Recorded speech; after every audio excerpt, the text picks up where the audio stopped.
ग्राम beat sarpanch सराड़ी जिला सलूंबर सभी देशवासियों को स्वतंत्रता दिवस एवं रक्षाबंधन की हार्दिक बधाई एवं शुभकामनाएं। सभी इन पर्व पर वृक्षारोपण कर उनकी सुरक्षा की शपथ ले। जय हिंद, जय भारत, वंदे मातरम।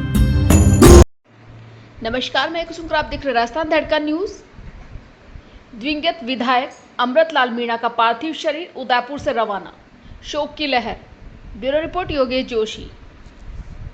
साथ के साथ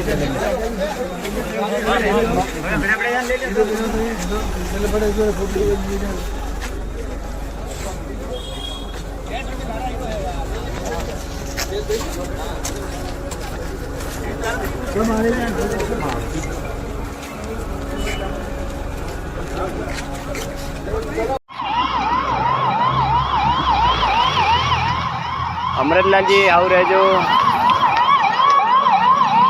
भगवान आत्मा शांति आवजो।